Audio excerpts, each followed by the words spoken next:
Good evening, folks. Thank you very much for joining us tonight on the Game of Two Halves podcast. It's my absolute pleasure to be with you here tonight. My name is Tonchi Prusak, and I know we often say we've got a big show lined up, and it is a cliche, sometimes overused, just to generate a little bit of excitement.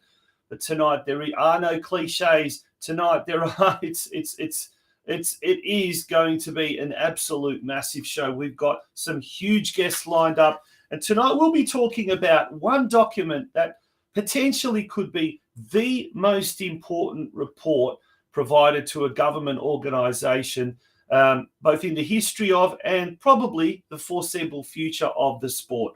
We are talking about the G21 Soccer Strategy that is just come out for public consultation, that has been prepared by Football Victoria as well as the 5 councils that make up the G21 Alliance Group. And we'll be talking to the City of Greater Geelong Councillor EDDY a little bit later on. He's the one that's pushing it with the City of Greater Geelong Council, and he's the one that is calling for every single member of the Geelong football fraternity over the next 6 weeks to have your say. Yes, we criticise it, and sometimes rightly so. Various forms of various government levels. We criticise the sport, we criticise Football Victoria, but now's that opportunity for you out there, the player, the coach, the administrator, the supporter, to have your say about the direction that we want our sport in this region to go towards. We'll also be speaking to the president or chairperson, I'll get that right, of the Geelong Region Football Committee, Mike McKINSTRY. He'll give us his take on the G21 document. But also, Football Victoria recently announced that it was launching a regional football review. What does that mean for the region? And that is just as important a document that Football Victoria is preparing as well. And it's also got an opportunity there for you, the stakeholder, to have your say. So it's going to be a crucial episode tonight in terms of tackling the strategic development, strategic planning side. And although sometimes that can get boring, we'll also be looking at the on-field action. There's a lot that happened over the weekend. We've also got some rumours circulating around of some very, very talented youngsters that are either in Europe at the moment or about to make their way to Europe, and a little bit later on about that. But there's so much going on. And of course, last night, the Matildas, we'll be talking a bit about that as well later on in the news desk as well. But we're going to take a very, very short break. Well, actually, before we do that, let's have a look at what is happening in the media, because there seems to be a lot happening. So we'll have our quick media watch. Football, thankfully, has been featuring rather prominently in local media circles of late. And if we have a look at the first one that we've got, the Geelong Times, yes. The Bell Park Sports Club to shine brighter there on the left-hand side. So there's a great story there, a great piece there about the recent official opening of the floodlights at the Bell Park Sports Club. Various government representatives there, council, state government. I'm not sure if there was anyone from the federal government there as well, but they were the biggest benefactors of the magnificent floodlights. Also, that was actually today's on the website, the Geelong Times website, that article. Councillor column in the most recent edition of the Geelong Times. Councillor KONTELJ talks about kicking goals for grassroots soccer, and that precisely, folks, is what we will be talking about tonight. Last Friday, football made the back page of the Geelong Advertiser, and that has been a long time coming. Not only did we not only was it mentioned about the FC Leopold duo, the former juniors who made it all the way to the senior ranks, the first time that this has happened with the young club, which, by the way, is only 5 years old. Incidentally, last week we had founding co-president Mitch Viles, who was in this show, and he talked about those very two gents. Pitch battles, grounds for concern amid local soccer boom, and it was all about Eddie KONTELJ presenting the draft soccer strategy, which we'll be talking about later tonight to council. That was last Tuesday night. And also over the weekend, a full page. We had the Matildas, and then also there was an article about the Warriors want to survive on their own merit, a preview of their crucial game that happened last Saturday against fellow strugglers St Albans. Well, we'll find out what happened there, and suffice to say, it wasn't a happy hunting ground for the Warriors Churchill Reserve. In yesterday's edition, drawing a blank, split points with victory not enough for Geelong Soccer Club. Geelong Soccer Club did extremely well against the league's pace setters, the competition leaders in NPL 3, but a draw, will it be enough, or will it not be enough to get them out of the relegation zone? We'll find out all about that later on when we do the weekend roundup. But in the meantime, we're going to take a very, very short jingle break, if you like, and we've got our very, very special guest, our mystery guest, coming up in about 10 seconds' time. He's ready to go. We're ready to go. It's time for a major, major announcement that has a direct impact on the short-term future of the Game of Two Halves podcast, which is powered by the Geelong Region Soccer Show. Have I got you excited enough? Well, you should be. This is going to be a major announcement. Folks, we'll be back with the Game of Two Halves and our first guest for tonight's show.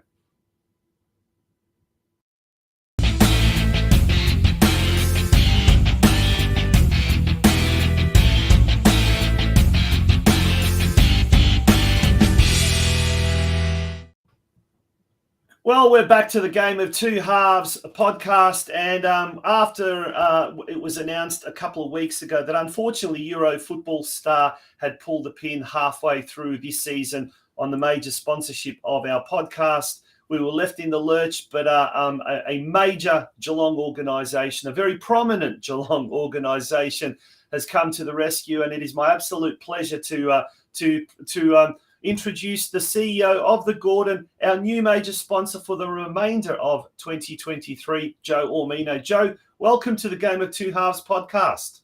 Thank you. Thanks for the introduction. Major announcement. Really appreciate that. And it's our absolute pleasure to support this program, which does wonderful things for our community, but more importantly, our sporting community. So thank you for the opportunity. Joe, you've been a CEO of the Gordon. It's an icon of the Geelong community, especially the education sector, but not just the education sector. The Gordon has been heavily involved in so many community organisations, supporting various community organisations, and we're going to find out a little bit about that. But there's also something quite interesting we'll talk about very shortly that will benefit all the Geelong football clubs, all the Geelong soccer clubs in a major way. And we've got a little bit of a promo first to play, and when we return, we will continue our groundbreaking announcement. Don't go away. Your future is in your hands. There is a whole world waiting for you, and your choices determine how you will impact it. At the Gordon, we recognise this. That's why we champion hands-on learning. Get your hands dirty. Grab what's in front of you. Learn by doing. Turn your passion, your ideas, and mould them into your creations. You'll be supported the entire way. You'll grow your skills in small classes, guided by teachers who are industry experts. You'll learn in state-of-the-art facilities or out in a real-world workplace setting. Your hands-on experience will increase your understanding and put you ahead of your university peers.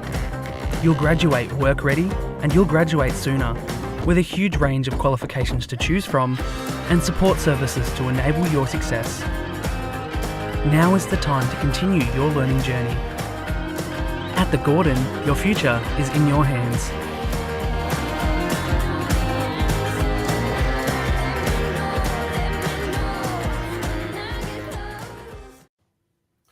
Welcome back to the Game of Two Halves, and we have undergone a little bit of a transformation here, thanks to the Gordon and Joe Ormino. We're talking to the CEO of the Gordon. Joe, the Gordon is involved already directly in the football capacity, in the football community, heavily involved supporting the Corio Soccer Club, I believe.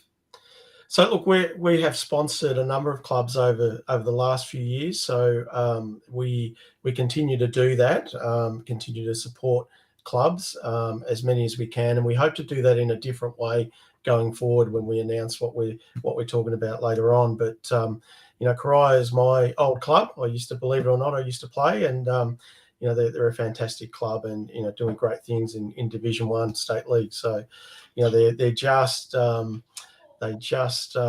starting to avoid their relegation, as yes. we know. Had some couple of good wins, so good on them. I'm really happy for them. I also I'm part of the Barwon Soccer Club. My son plays there, so I've got to give them a plug as my son's soccer team.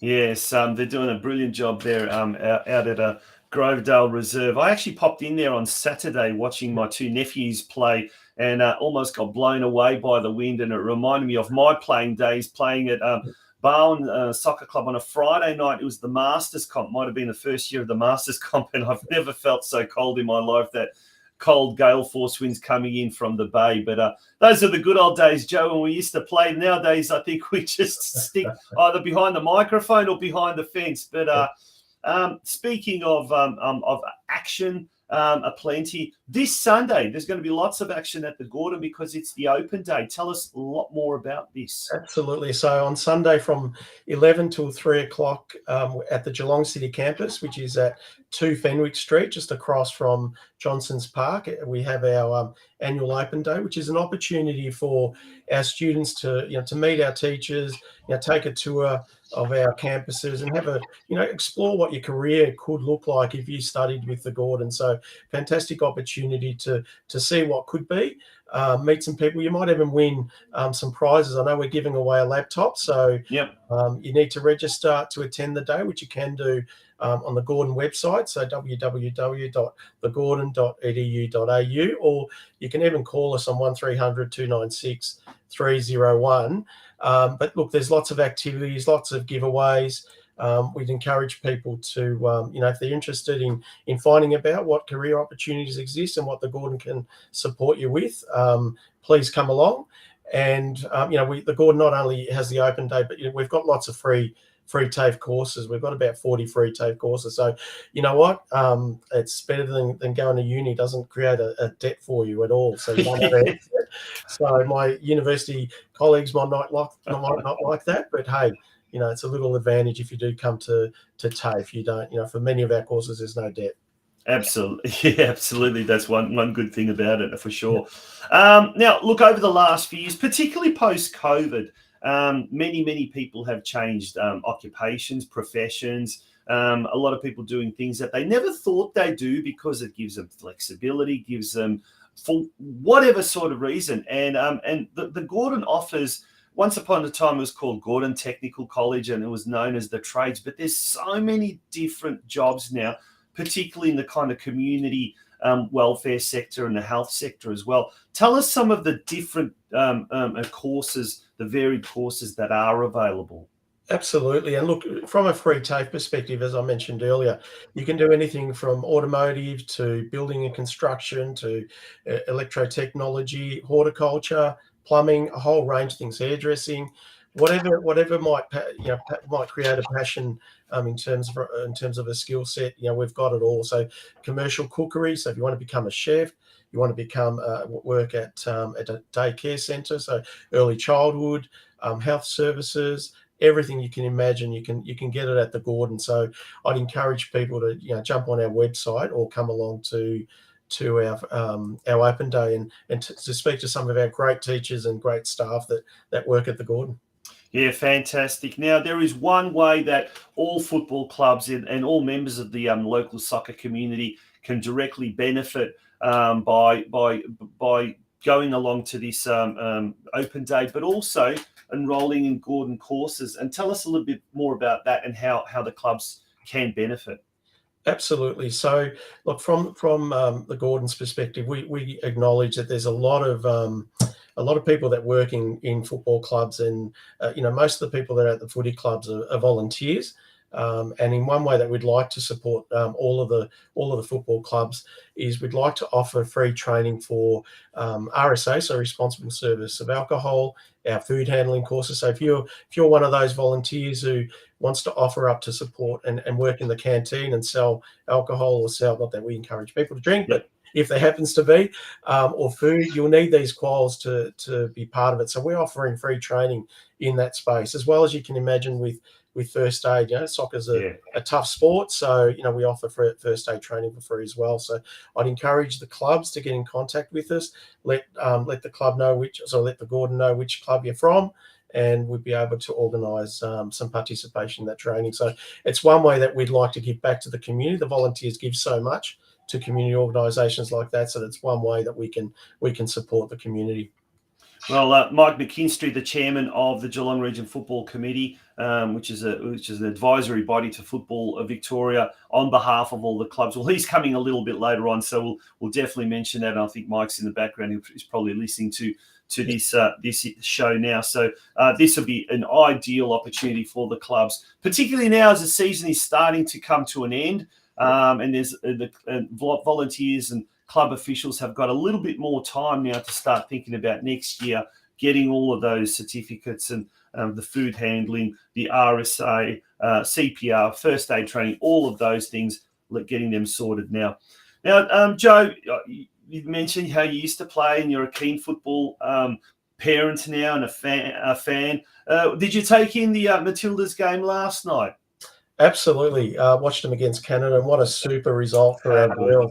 They were fantastic. Razzo was just super, scoring those first two goals. And, you look right across the ground, they all played really well. And to win 4-0 against Canada sets us up at the top of the table, and hopefully, playing against Denmark or China, and not England in that next knockout round. So the girls were fantastic. And what an advert for our game and for if that doesn't inspire other girls to start playing the game, and our women and people to support soccer, I don't know what will. So what a great example.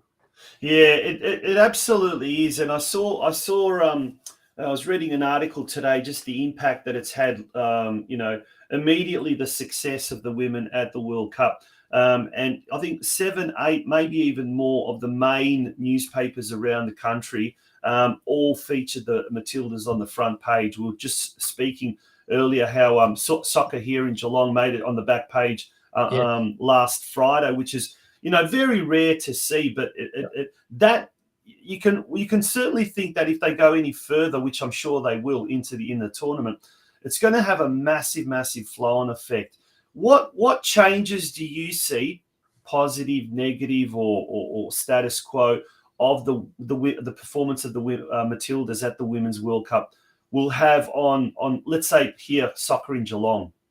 Oh, look, I'm hopeful that it inspires girls to participate in the sport, more girls. So there's already some, a number of girls already playing in the game, and I Yeah. know at Darwin we've got a number of teams, and it'll be great to see the flow on effect, like when the men qualified for the first time Yes. a number of years ago when Aloisi scored that penalty to get us into the World Cup. I think this can have the same effect. And what we really need, I think, is government to support financially this sport, because as I understand, I don't believe government puts a lot of money into soccer. So I hope that it flows onto that as well. So get more participants in the game, especially locally for us as Geelong people. But I think, that pressure of community on government, a sport that's, has huge numbers in the participation space, it should, hopefully start to encourage more support from our bureaucrats. Now, obviously as the CEO of the Gordon, an iconic educational institution here in Geelong, you obviously see a lot of changes. You've seen a lot of changes over here, but you continue to see that, and probably none more so than the growth of the region. Like the people seem to be coming here from everywhere. Our region just seems to be getting bigger and bigger. And we talked about that G21 Soccer Strategy. That's going to be a document for the next 10 years. Just putting it into perspective, how important is it that we get it right, and that we really, really push all tiers of government to provide that funding that is needed? I mean, how valuable is this document if it's done right? Oh, look, from my perspective, there's nothing more important for our game than getting this strategy right and getting the support of government. We need to push this pretty hard. I think we're seeing the numbers of kids that are playing. If I keep going back to Bowen, we've got 400 kids in our junior program. I mean, that's just massive numbers. And our ground hardly supports the number of teams that we have, and I'm sure that's replicated across the community. So we have to get this. We all have to get behind it. Yep. We all have to advocate for it when we get the opportunity. And I hope the whole community gets behind it, and we'll really push this, because soccer. There's lots of important things in life, but a soccer club is such a big part of our community. Brings people together. From a social perspective, it's just has huge impact on community. So I think it's so important to really help, support the game and really put soccer up in a pedestal where it should be. Absolutely wise words, and thank you very much for those words, Joe. We'll bring that little slide up about the open day as well. So we hope to get you on certainly before the end of the season again, Joe, to talk more about the Gordon, to talk more about football. But in the meantime, the open day this Sunday there at the Geelong City campus from 11 a.m. to 3 p.m.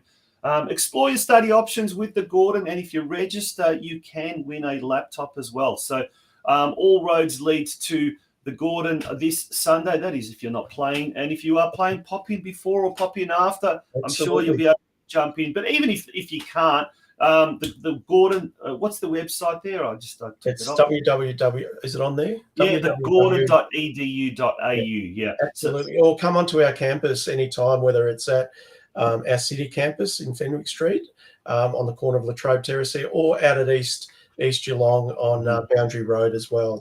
You can come anytime, really. We've got our customer service teams will help people and walk them through as our career advisors, and all of those will help us help anyone who's interested. They're great people, full of knowledge, more knowledge than I have in terms of the courses. They'll be fantastic support.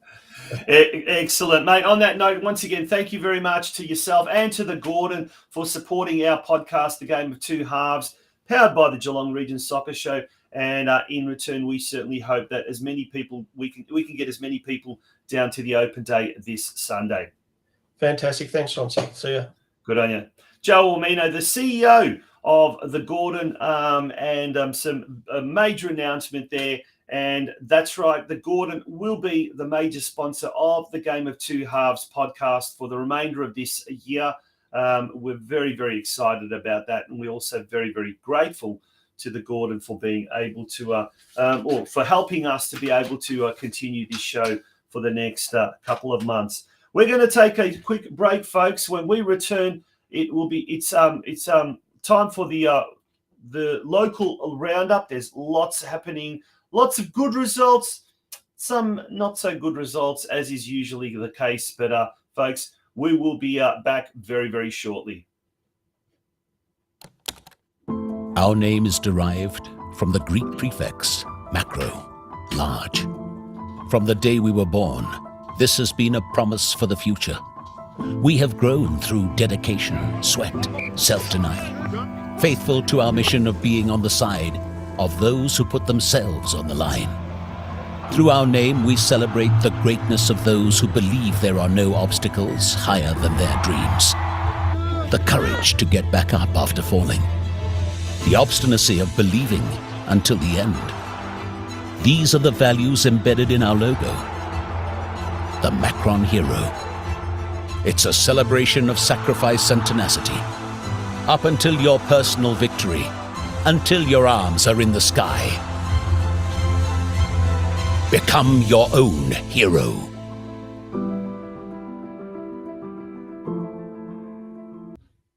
Welcome back to the Game of Two Halves podcast, powered by the Geelong Region Soccer Show and proudly brought to you now by the Gordon, as we can see right there in the background. It is a huge day today, making that announcement, but also it's going to be a huge show because very, very shortly we're going to be joined by the Councillor EDDY KONTELJ, City of Greater Geelong Councillor. He'll be talking about the very, very important G21 Soccer Strategy draft report that has been prepared and is now open for public consultation, if you like, for public feedback. And we'll also be talking to the chairman of the Geelong Region Football Committee, Mike McKINSTRY. He himself was a former CEO of Gen U. And we'll be speaking to him about his take on that document, as well as the Football Victoria's regional football review. Some big documents out at the moment for public consultation, and that's where we do need your feedback. But in the meantime, let's turn our attention to what happened over the weekend, and we're starting at the NPL Victoria level. Unfortunately, not good news for the Geelong side. North Geelong Warriors came up against St Albans Saints.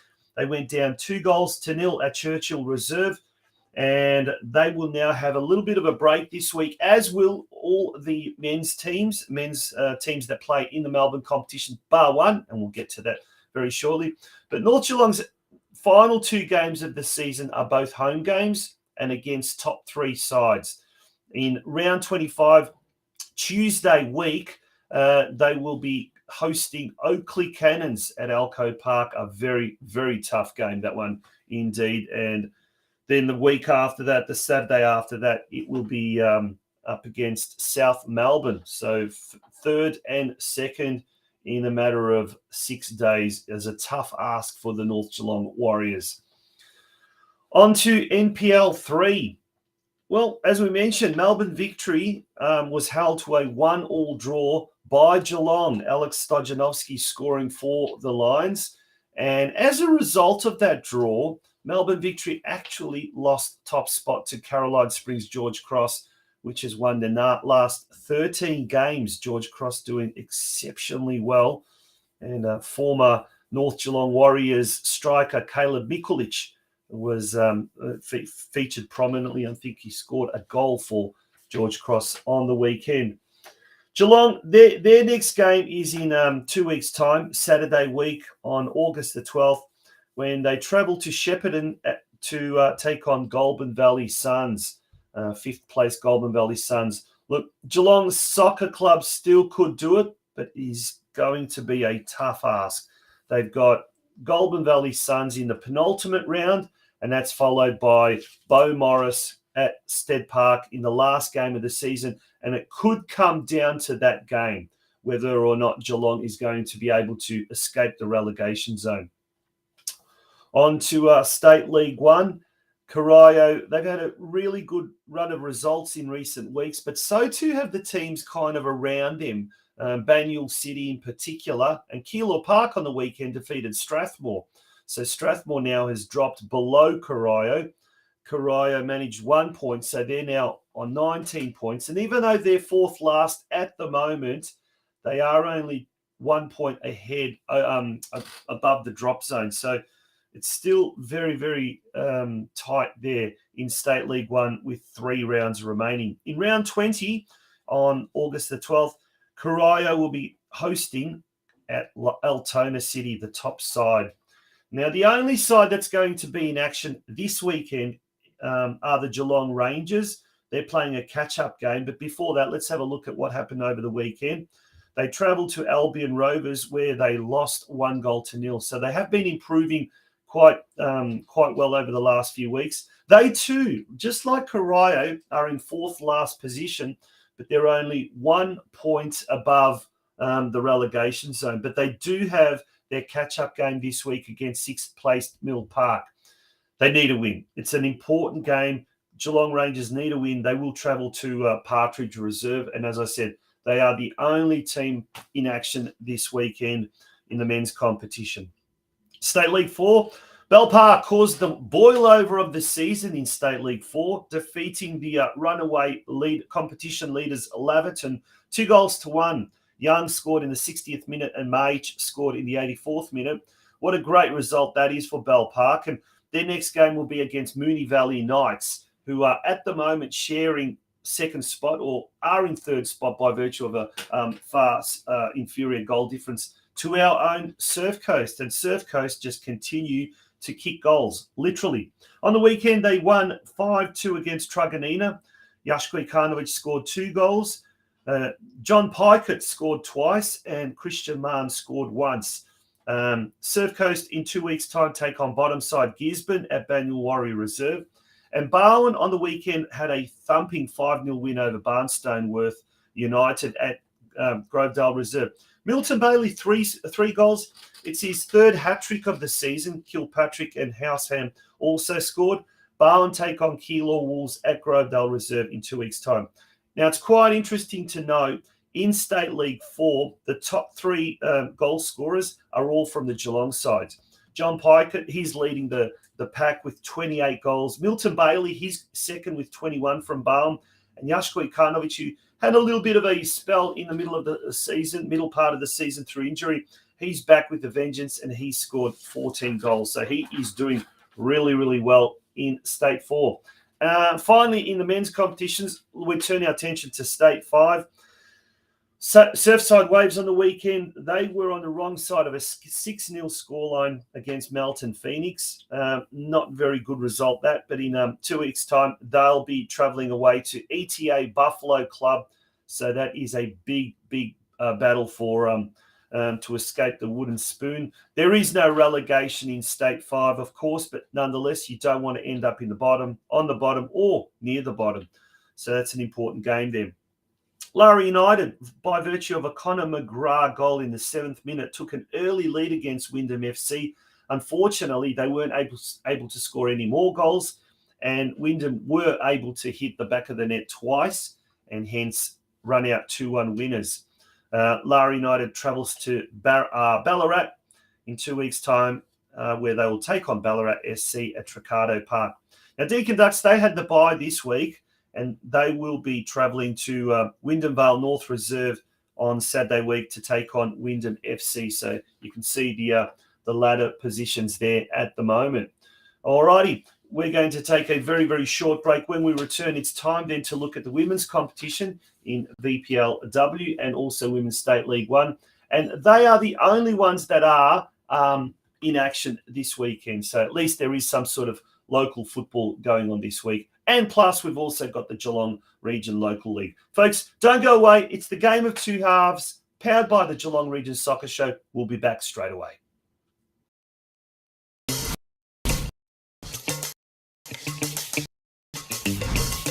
Hi, I'm Joe Gergich. And I'm Helena. Here at Harcourts.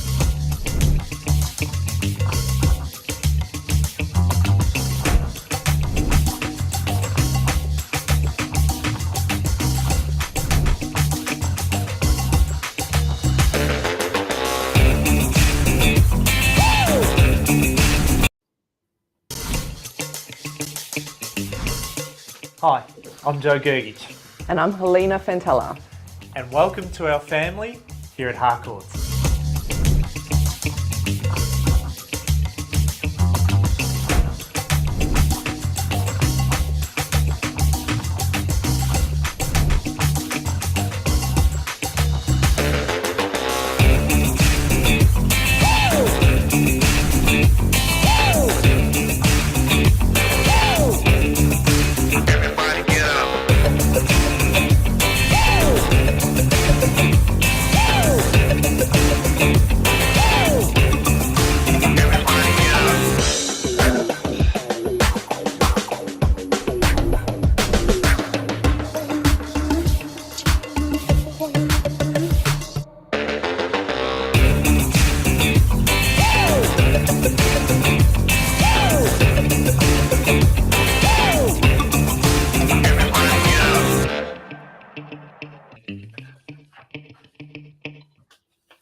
Welcome back to the Game of Two Halves podcast. It's now time to turn our attention to the VPL, Victorian Premier League Women's Competition.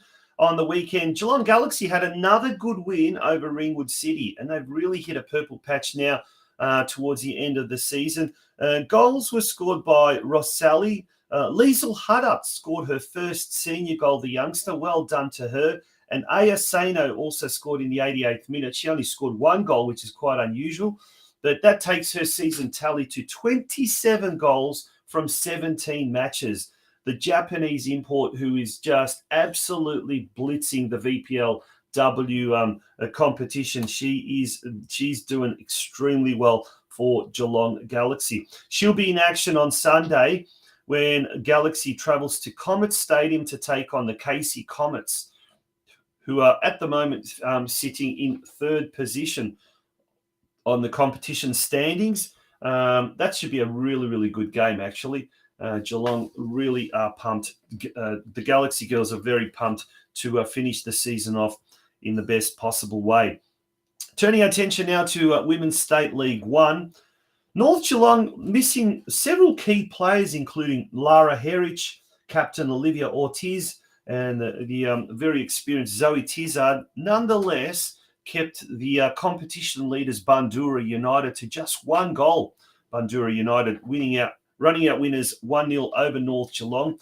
Great effort there by the North Geelong women. They maintained their spot in third position on the competition standings. And this week they take on fifth place Clifton Hill at Alco Park. Lara United, 2, and Brunswick Zebras, the bottom side, 2. Izzy Wilkinson scored both those goals in the 54th and the 76th minute. She's now amassed an amazing tally of 13 goals this season, the Lara sharpshooter, doing extremely well. This Sunday, Lara United host second-placed Keilor Park at Lara Recreation Reserve. That game kicks off at 2 p.m. The North Geelong game kicks off at 3 p.m. Also kicking off at 3 p.m. this weekend, Geelong Rangers taking on Craigieburn City, a must-win game for the Rangers. They really need to win this game. But on the weekend, the Rangers celebrated with a wonderful, wonderful 2-1 win over Caroline Springs George Cross, a team they're very familiar with because they played Caroline Springs George Cross last year in Division 3 and made the move up to Division 1 alongside the Georgies girls. But Feeks in the 61st minute, and Danny Mandich in the 81st minute through a penalty. It's only her second goal this season. She did score an amazing 23 goals last season, and that's probably been one of the reasons why Rangers have been struggling. But hopefully this can now be a turning point, and on Sunday the Rangers can defeat Craigieburn City and jump out of that dreaded relegation zone. That would be absolutely phenomenal if they can do that. Turning our attention now to the local women's competition, the Geelong Region Women's Division 1. And these teams, they will be in action again this weekend as well. So this week we had the results of the round 4 games. Deakin Ducks defeated Barwon 3-1 in a battle of the top 2. Lara United hosted Surf Coast. It was a 2-0 win for Surf Coast. By the same margin, Surfside Waves defeated Drysdale Soccer Club, and we had Bell Park and Armstrong United draw 1-1. As we can see, Deakin Ducks Black on top with 12 points, followed by Surf Coast and Bell Park and Barwon making up the top 4. This weekend in round 5 action, all the games are on Saturday, and all the games are kicking off at 1 o'clock. Armstrong United at hosting Surfside Waves, Surf Coast hosting Bell Park, Drysdale at home to Barwon, and Lara United at home to the Deakin Ducks. So that is going to be happening this weekend. Turning our attention now, last but not least, the Geelong Region Men's Division 1 competition. On Friday night, FC Leopold defeated Barwon Heads 3-0. While Surf Coast defeated Geelong Rangers 4-0. And on Sunday, Bell Park defeated Breakwater Eagles at Howard Glover Reserve, the new home of the Eagles, by 2-1. And in the Battle of the Barwons at Grovedale Reserve on Saturday evening, Bowen Blue 6 defeated Bowen White 1. And as we can see, the standings there after 13 rounds, Bell Park on top, followed by Surf Coast, Leopold, and Bowen Blue making up the top 4. Armstrong United just outside the top 4, Breakwater Eagles, Bowen White, Geelong Rangers, and Bowen Heads at the foot of the competition standings.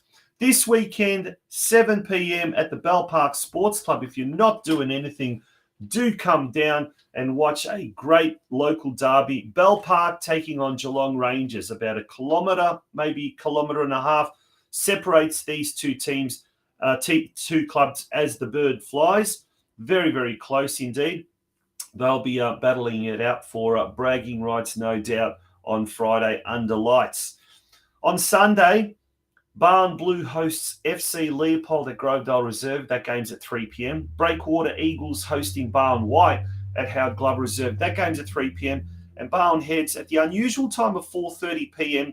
host Armstrong United at Village Park in Bowen Heads. Surf Coast has the bye.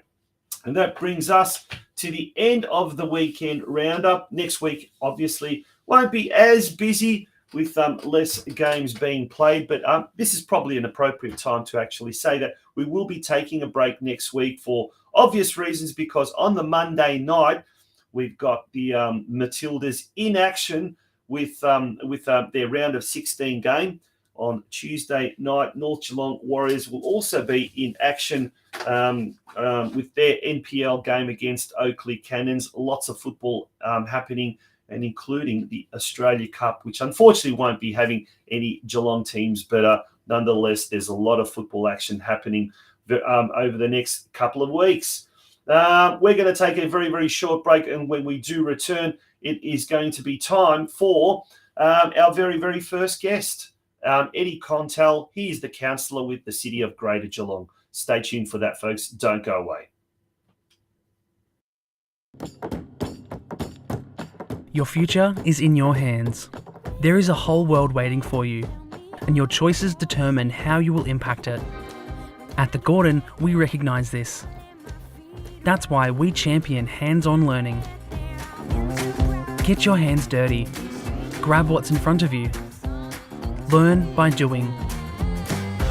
Turn your passion, your ideas, and mould them into your creations.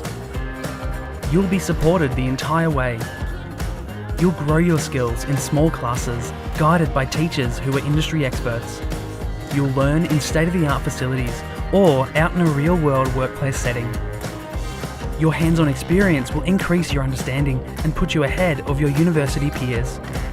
You'll graduate work-ready, and you'll graduate sooner, with a huge range of qualifications to choose from and support services to enable your success. Now is the time to continue your learning journey. At the Gordon, your future is in your hands.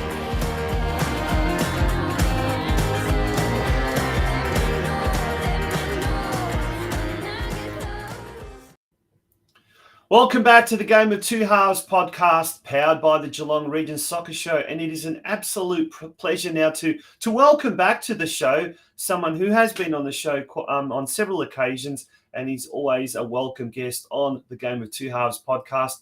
It's Councillor EDDY KONTELJ. EDDY, good evening and welcome to the show. Good evening, Tonchi. Thanks for having me. Mate, a huge week of football. And let's talk about the Matildas, because that seems to have got everyone on a very, very positive kind of a mood this week. Did you watch the game last night? You're a very busy man, but did you manage to get a little bit of time to watch the Matildas? I was listening to it live stream because I had some work functions on last night. So unfortunately, couldn't get to see it, but certainly was listening to it and following it on social media. So yeah, very exciting. Yeah. Now it must. You've had daughters who have played the sport. You've been heavily involved as a football enthusiast, a supporter, obviously through your role in the council as well. But you've seen how much the women's side of thing has grown here in Geelong tremendously over the last, let's say, 10 years. Since the last G21 Soccer Strategy was undertaken about 2012. Has it pleasantly surprised you, or has it not surprised you at all, the growth of women's football here in Geelong over the last, say, 10 years? Well, quick answer is yes. It's I guess it surprised me initially, but then you could feel the momentum coming, and just the sport as a whole in Geelong has grown significantly, as you know, Tonchi, since 2012, 2015. There's been a growth of some 67% in the growth of the sport and participation, but the growth from women's participation in that G21 regions over 114% growth. And in fact, it's been that female participation, not only in soccer, but in other sports as well, cricket and football, that has really pushed state and local government to invest in facilities to cater for that gender and that participation rate. Yeah, let's talk about the G21 report. Now, the last one was done in 2012. Now, it's an interesting fact that the City of Greater Geelong actually didn't sign off on this. The other shires, the other councils did around the region. Why was that the case? And how important was that document for the last 10 years? And what was done right, what was done wrong when that document was compiled? Yeah, great question. So in 2012, in fact, we didn't note the report until the 29th of January 2013. It first came to council on the 11th of September in 2012. I was a fairly new councillor then, but I was working closely with people like Joe Zillick from North Geelong, Nick Nikolovsky at Geelong Soccer Club, Zolly down at Corio, Paul Miller at Rangers. And the concern the local clubs had at the time was the intended investment and the importance that the strategy was putting, or lack of, on sort of the core clubs that were sort of traditional soccer clubs from the 40s and 50s in the north. And there was a lot of focus on the other side of the river. There was a lot of focus on Surf Coast area, Armstrong Creek, and not really enough on the clubs in the north, which should be credited for probably establishing soccer in the Geelong region all those decades ago. And so I took my guidance from those people, and I deferred the report in 2012 and asked for it to be reconsidered. So when it came back in 2013, there wasn't a lot of changes. But what we decided as a council group was that, the community in our region, the Geelong region, are not totally comfortable with this report. And as such, we're not going to adopt it as such, but we'll note it. We can use it as a guide, but we need to have a stance here to say, hey, we don't think it's addressed all of the input and the feedback from our community.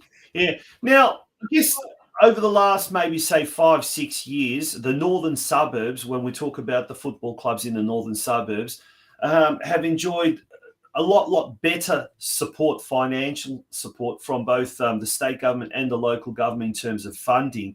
And I dare say there hasn't been a club that hasn't received some sort of funding. And indeed, the facilities in the north have improved. Now, a lot, no doubt, is down to yourself, the hard work yourself and other councillors, most notably Kylie Grisbeck, who's now no longer in the council, but along with Councillor Anthony Aiken in the Windermere ward, worked really hard. Was one of the reasons maybe why a lot of those northern suburban clubs did get a lot of funding was because of the back in 2013 when the club sort of said, look, we're not happy with this. We really want something better than this. And did that sort of make the council, I don't know, actually stand up and sort of think, oh, okay, hang on a sec, we need to do a little bit better for the soccer community in Geelong? Yes, but I'll be totally transparent here.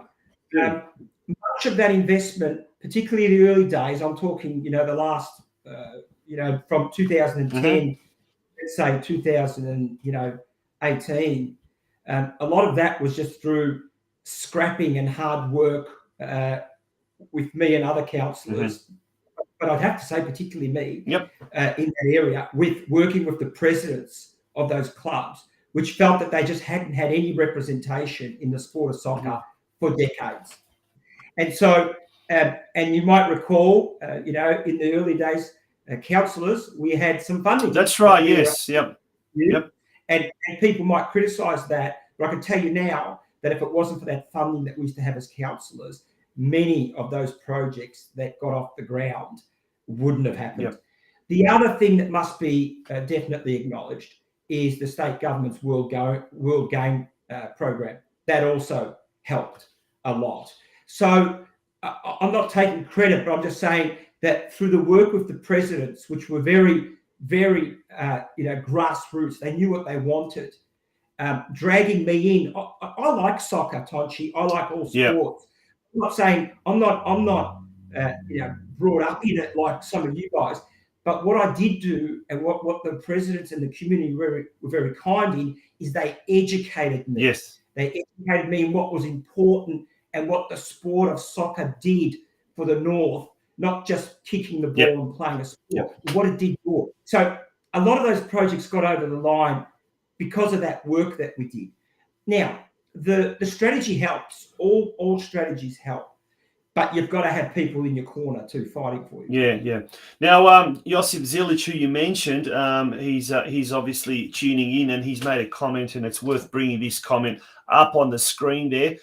If the football family is serious about making change, get onto Council's Your Say link and provide your voice. Be prepared to stand up and not stand by. Oh, I like that comment.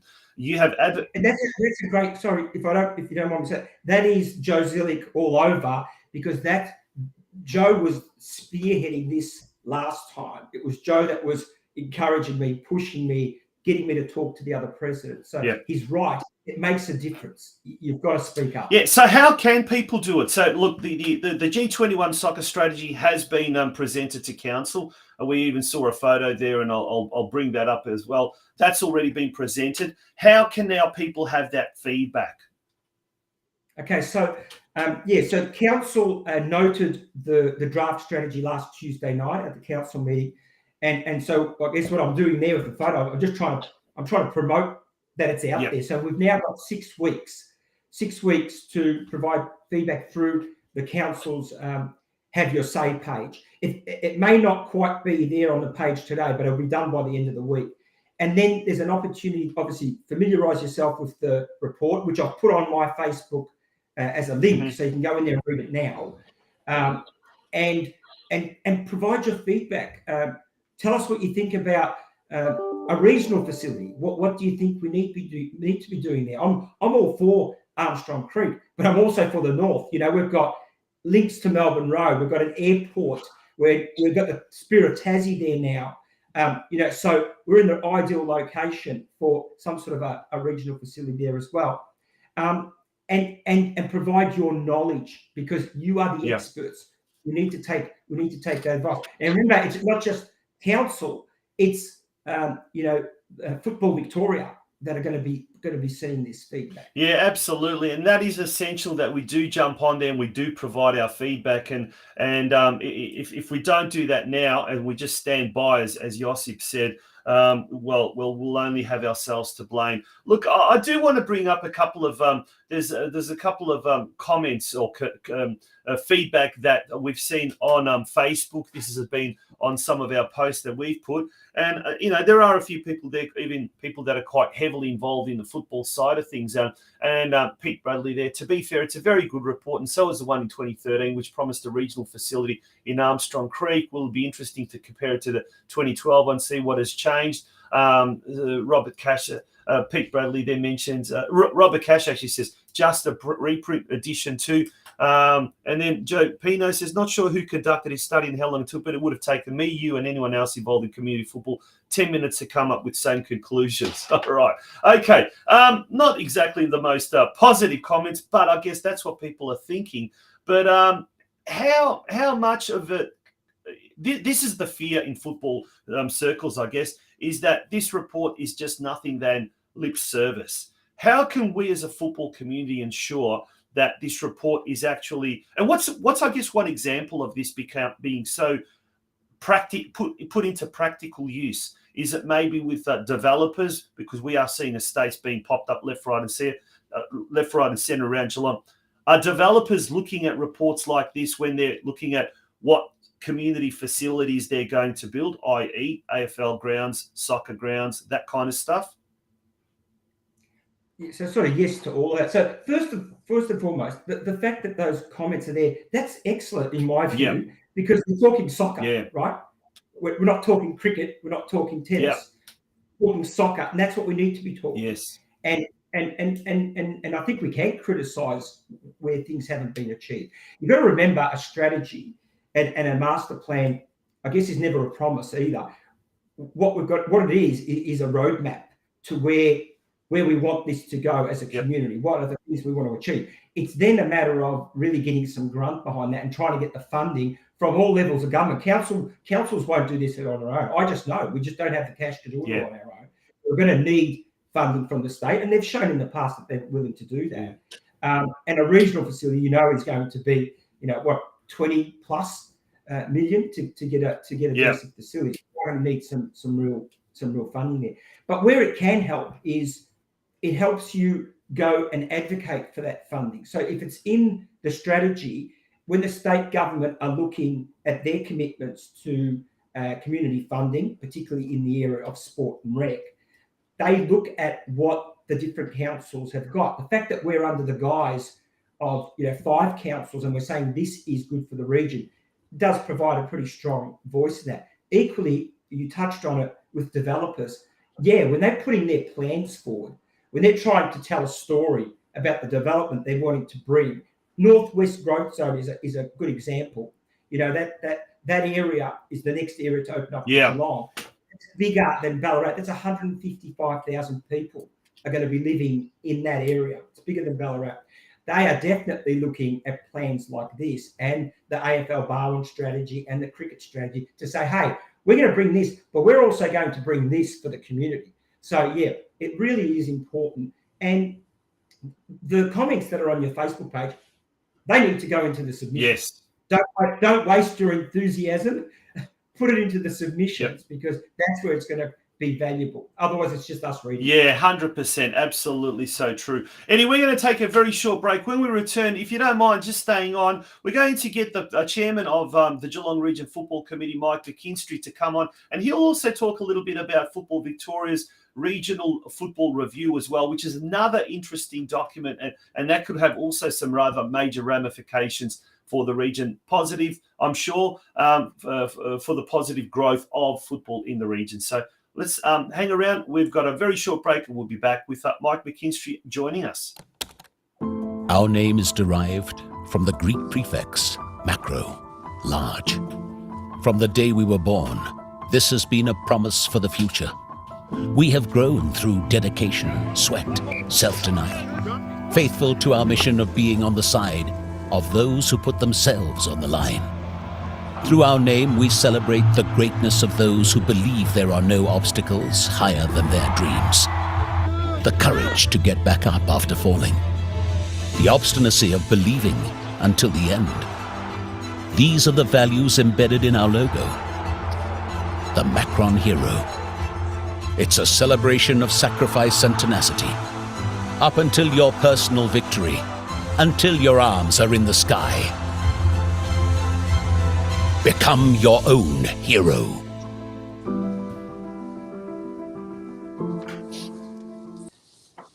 Welcome back to the Game of Two Halves podcast. It's an absolute pleasure to introduce Mike McKINSTRY, who's also the chairman of the Geelong Region Football Committee. Mike, how are you? And welcome to the show. Oh, good. Thanks, Tonchi. How are you? Hi, Eddie. Hey, Mike. How are you? Good, thanks. Good. I think we're all basking in the glory of the Matildas at the moment. We're all very excited. How good was that, mate? How good was that? And I'm watching on the one hand here, China versus England kickoff. So there you go. So you see me glancing away, you know what's going on. What's the latest score there? They haven't kicked off yet. If I'm reading up to sport at the moment, hopefully I'm getting it live. All right, Mike. As you would have seen the intro there, with Eddie, the G21 Soccer Strategy is or the draft has been produced, and now it's time for the public consultation. Mate, how important is this document, and how important is this process to the I guess the future development of football in this region? Yeah, look, I think it's incredibly important, and look, I recognise from I'd sat through earlier some of the comments in the chat and so on, and there's a frustration. I mean, I know that somebody said it could take 10 minutes to write this. I mean, I could have said up front, what's the one thing we need? More facilities. I remember talking to Joseph about that. Him and I were involved to some extent with Joe Plummer and others in the past on this some years ago. But to me, that's only one element, and I think the important thing is that the last strategy we had was published in 2012. We haven't had one since. So if you're going to go and talk to local government, state government and wherever, and they say, can we just see what you're asking for in terms of support as it relates to your strategy? And you can't say you've got an up-to-date strategy. You're not getting off to a good start. So there's a lot of frustration that says, look, we know what some of the things need to be done. And that's true. But at the end of the day, I think you've got to have a clear strategy that you make available for people to comment, they get the input, as Eddie's outlined. And then once you've got that process in place, hopefully you've then captured all the views, both positive, negative, and quite rightly, some people are going to go, can we go harder, quicker? I'd love to.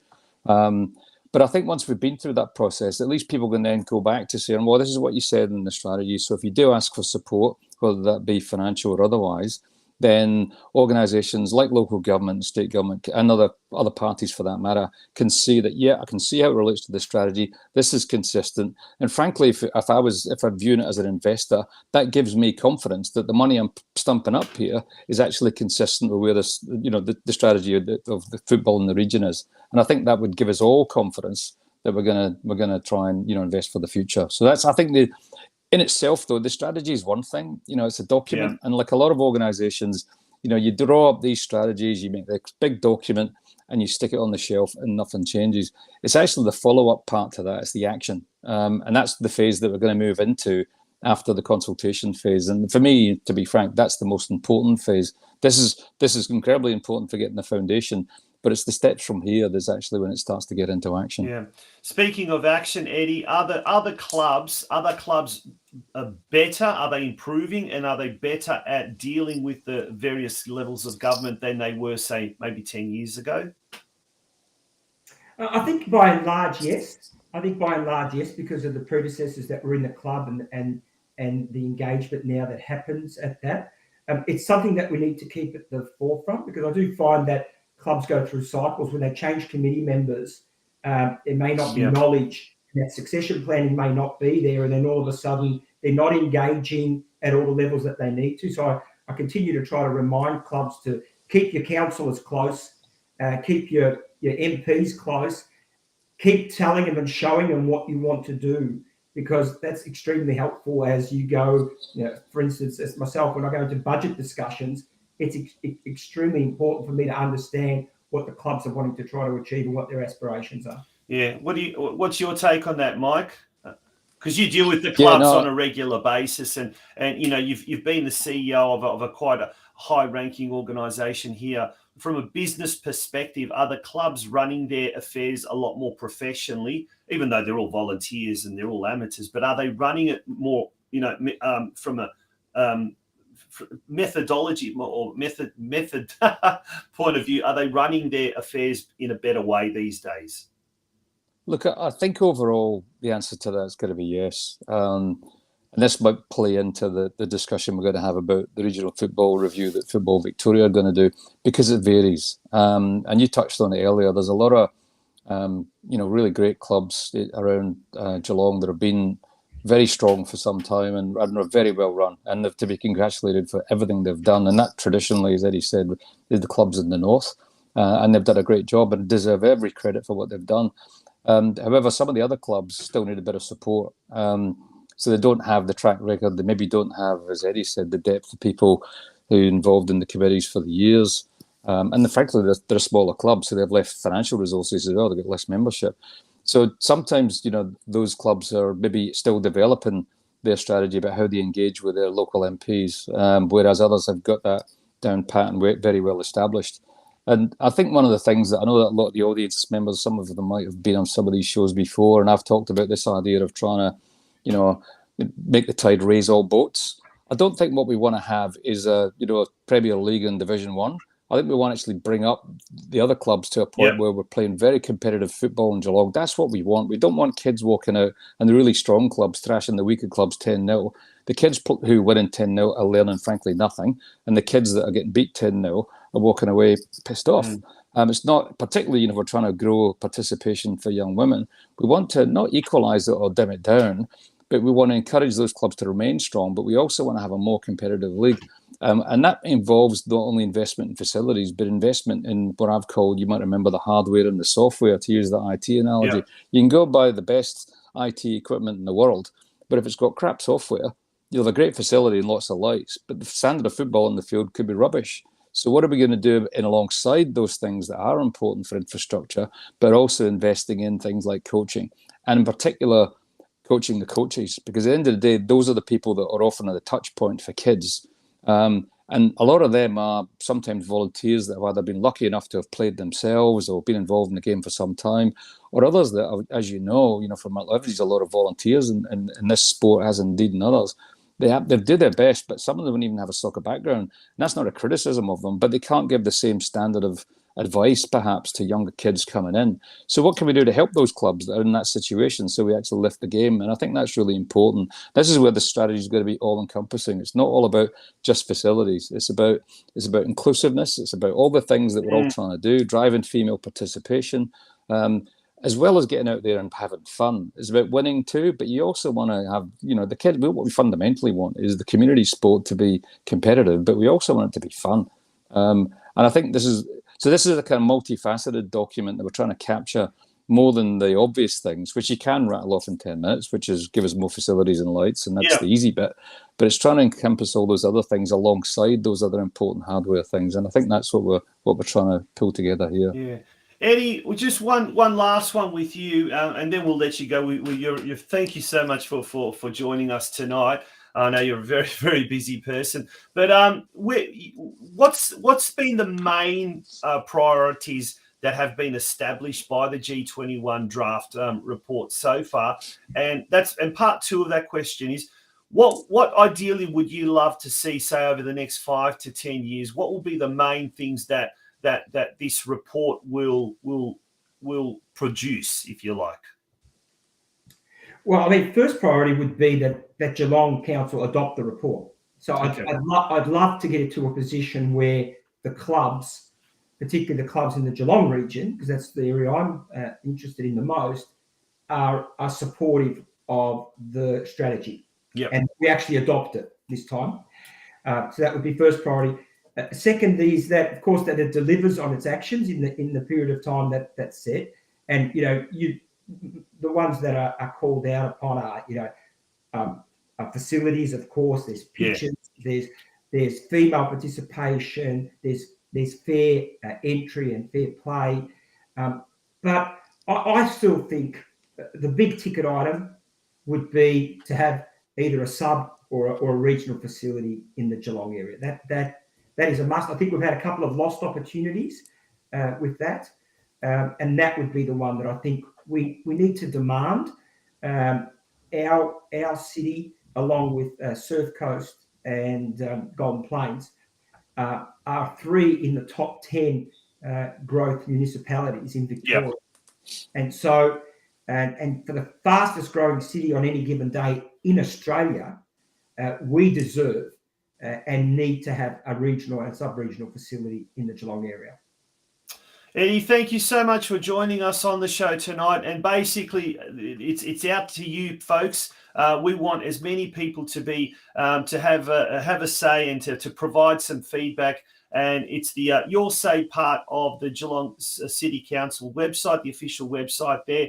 And that hopefully before the end of the week, there'll be an opportunity there to provide the feedback. Is that right, Eddie? Yeah, that's right. Yeah. And if anyone wants to reach out to me, I'll always do my best to come back, and I'm always willing to learn, as you're well aware. Good on you. All right. Thank you very much once again for joining us, Eddie. Thanks for having me, and good to see you, Mike. Good to see you. Thanks, Eddie. Thanks for all your support. Thanks to all the listeners too. Appreciate it. Bye-bye. Eddie KONTELJ, he's a very busy man, but he took time out to come on the show tonight. Mike, thanks for coming on the show tonight. Let's talk more about the Victorian Regional Review, the Football Regional Review. We just popped that up there, and that was the press release that was provided there by Football Victoria. Now, immediately it says they recognise the need for a comprehensive regional football review to ensure our game is played, administered and developed in the most effective and efficient manner possible across the state. Look, it all sounds good. It all sounds fantastic, but I don't know too much about it. And speaking to a lot of people around the traps at the moment, maybe it's still early days, but we don't really know too much about it. In order to conduct this review, Football Victoria has engaged Solutio, an independent organisation, to do all that. Do you know much about it, and has Football Victoria or this organisation been in touch with yourself or the Geelong clubs? No, not as yet. They haven't been. And it's something that I think Football Victoria, they've obviously had a bit of a review internally.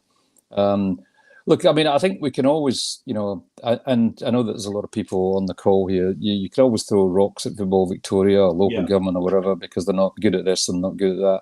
And I'm not defending them.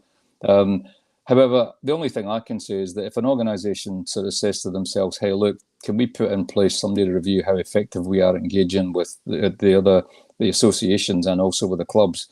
In some ways, that's an admission of the fact that they know things need to improve. Yeah. Everybody knows that. So, and the first step is, admitting that and recognising it. And that's not to say that they necessarily did a poor job in all areas, but it's a challenging thing to coordinate, as you know, football across the whole of Victoria. And our focus is particularly with Geelong, which we're trying to put a voice. So I think the important thing is that we will be involved. I've been in contact with them about doing, exactly that. We will be talking to Solutio. I've personally been highlighted as being the person they want to talk to, but clearly what I want to do is gather all the views of everybody around Geelong, and not my view of the world, but the Geelong view of the world. So I think that's important. And I think the other part is if you look at the things they're going to look at, it's a bit more widespread than just the kind of traditional review. They're looking at things, as you've got it on the screen there, things like governance, the administration and operations, looking at other areas, they're looking at participation, equity, diversity, all those things. Facilities clearly is a huge part of that. And then they've added in some other things, including pathways of players, coaches and referees. So it's a bit more inclusive, the review that they're doing, than maybe, I don't know whether the last time they've done one, Tom, so you might know from your background, but not that I can the fact that remember. No, and look, I think I've been helpful. I've been working alongside Simon Wrench, who's just been appointed recently to look after this region, working for Football Victoria. And I sense they're trying to take a bit of a step back and look at it more, I guess, more strategically in some ways, because we can all get wrapped up in the day-to-day of what we do. But if they're looking at things like governance and admin and operations, and they're now looking at FV, but how can we support clubs, write their strategic plan? Because if you went around all the 20 clubs in Geelong at the moment and said, can you show me a strategic plan? I guarantee you, I won't put any numbers out there, not everybody could. Yeah. And it's not as though they don't think it's important. It's just to go, well, geez, I'm busy. I'm trying to coordinate everything that's going on in this club. How the hell do I write this document? They might not have resources to do it, and they might need help. And I'm hoping that what we can do with the GRFC hat on is to say to those clubs that need that support, how do we try and engage with FV to say, hey, what can you do to support these clubs, get some of these things in place so that they've got their plan, so that if they're going to their local MP, going back to what we said earlier, they can hold up their plan as a club and say, this plan's consistent with the G21 plan. This is all hangs together. And again, hopefully it greases the wheels of investment and support coming from those other bodies if it all starts to align. Now, we're not there yet, but I think the first step in doing that is the strategy. But I think the fact that it's timely that FV are actually doing this review roughly at the same time. Hopefully we can actually, 1 and 1 equals 3 if they use that terminology. Try and get a bit of headwind behind it, as long as they get on and get it done. Absolutely. And if we look at those different areas under review, one I'm particularly interested is the competitions and grievance discipline. How much of it actually they will look at the competition side of things, because everyone seems to always have a criticism of the competitions and the way the competitions is being run. And look, we're never going to get it 100% right, but if there's an opportunity, an avenue to provide that feedback so that going down the track, as the game grows, as the region grows, as the football community grows, because we are at the moment recording record numbers of participants, areas like that will certainly have to be improved and continuously improved, no doubt. So I'll be really interested to know the feedback process on that. Mike, thank you so much for joining us on tonight's show. I'm sure this is, as the off-season fast approaches, issues such as this are going to become even more important as we now start to look to the future and the foreseeable future. And look, all in all, I mean, it's quite bright, isn't it? We just talked about record numbers. Clubs are starting to improve their facilities across the board. There are opportunities for players to play at all levels. So it's not all doom and gloom. In fact, it's quite positive, isn't it? Not at all. I mean, that's why we've got, as the report shows, we've got about roughly 5,600 participants in Geelong now. And of that, about 1,400 or so, if I call it 1,500 for round numbers, are female. So we're seeing a big growth in the female game, which is fantastic. And the game generally is really strong. And that's why it's good that they have got things like competitions and grievances. I mean, as you might know, Tonji, I chair the Geelong Regional Football Committee meeting with all the clubs that do turn up. Yep. And there's another thing, because they don't always turn up. And that's the thing that we want to try and engage people so that we get greater attendance, so that they know that their voice is getting heard properly. But we end up spending a lot of discussion about fixtures and so on. And there's a lot of work still to be done there. But, we help, coordinate with FV this year about how we'd structure, for example, the female game, about whether we go for 1 league, 2 weeks, where we had the debate about, well, there's these 5 or 6 clubs that are really strong. And all the clubs will say, well, we don't want to put the lower level clubs that are still not developing yet up against those 5 because they get thrashed. So we had all that debate within the clubs themselves. And I think a lot of people forget that the Geelong Regional Football Committee is literally that. It's a committee. It's not me. Yep. And the committee involves all the clubs. But if all the clubs don't turn up, then they're not going to have a say.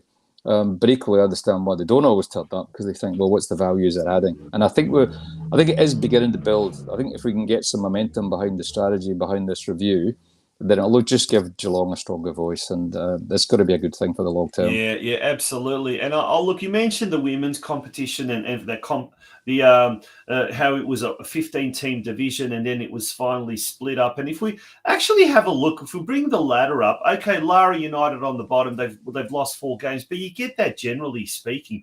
But even the second last place team, Drysdale, they've won a game in their first 4 matches, and it's actually quite a competitive league when you look at it. Strong United, Surfside Waves just outside the top 4. They're on 4 points. So at the end of the day, it's actually worked out quite well. All right, in hindsight, we can talk about it and say that was the case, but, everyone was complaining, it's a 15-team league and 15-team league. But the only way we can improve these kind of things is feedback and a structured way of providing that feedback. And that's precisely what these 2 reports, the G21 and the Football Review from Football Victoria, provides, doesn't it? Absolutely. And I've got a meeting with Football Victoria tomorrow. We're doing some review, for example, the country championships, which is not necessarily directly involved in Football Victoria, but we're also going through participation. We're going through the fixtures, and we're also going to put in place the budget. We're going to get more deeply involved in the financial planning and what it looks like within the GRFC. A lot of that stuff we hadn't necessarily seen or been engaged in for some years, so it's now becoming more transparent. We're getting access to that information. So it's moving. We'd all like it to, and I get the feedback from some of the people on the call. We want to move quicker. Hey, I'm with you. I would love it to move quicker too. But the bottom line is that it's beginning to happen. The next phase is going to be the important part, which is the doing part. By the way, England are up 1-0. Yes, England up 1-0 over China. Thank you, Brenton Ray. And so is Denmark over Haiti as well. So Denmark 1-0 as well. So that's going to be very interesting. China looking like, or Denmark possibly could be the runner-up in that division. So is that the team that we'll be playing? Who knows? Mike, thank you very much for joining us, and we certainly look forward to having now, thanks to the Gordon, who have come on board as the major sponsor, we will not only see out this season, but we'll be here for at least the next 2 months. So hopefully in the off season, we'll be able to get you on, and we'll have a little bit of a review of the season that was and look ahead to 2024, which should be even bigger than what 2023 was. Absolutely. Great news, by the way. I was really pleased. I saw some of Joe's interview earlier, so he's a good guy and great to see their support. So that's really good news for you. I'm pleased. And a football man to boot. That's also absolutely important. Good on you, Mike. Thank you very much. Thanks, guys. Thanks, everyone. Hi, I'm Joe Gergich, And I'm Helena Fantella. and welcome to our family here at Harcourts.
Welcome back to the Game of Two Halves podcast. And we are obviously celebrating the Matildas and what they have achieved. The first time the Matildas have topped their group at a World Cup. So that is a great achievement, incredible achievement, by the way. I'm finishing on top of the competition standings. They will take on the runner-up in Group D, and that will be happening next Monday at 8 p.m. So that, as a result, we will be taking a 1 week break just to catch our breath and to prepare for the rest of the season. And we'll be back in 2 weeks' time. But before that, we're gonna delve into the rumor mill a little bit. There's some very, very talented young footballers around the Geelong region, and it seems, according to the little whispers, some of them are heading over to Europe. North Geelong's Luke Živčić, who had an absolute standout season this year, has been confirmed by some sources close to the club. He is overseas, heading overseas for a trial with crack Croatian club Hajduk Split, probably training with one of their junior outfits, maybe even following the footsteps of young Noah Skorko, who was at North Geelong last year and is now part of the Hajduk Split under-19 team. Last year he was part of the under-17 team.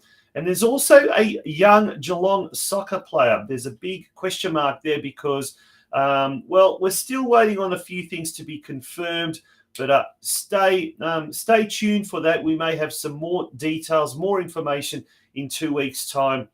Another talented team heading overseas. And there is also talk of a young female footballer, possibly in the off-season, going off to Europe as well. There's a lot of news, a lot of talent in the Geelong region, and there's a lot of news to cover in the coming weeks and the coming months. And thanks to the Gordon, we will be able to provide you with some of the most interesting news happening around the Geelong football community. But until 2 weeks from now, we're going to have a little bit of a break. And thank you once again for joining us here on the Game of Two Halves podcast, powered by the Geelong Region Soccer Show. My name is Tonchi Prusak, and it has been an absolute pleasure being with you tonight. Good night.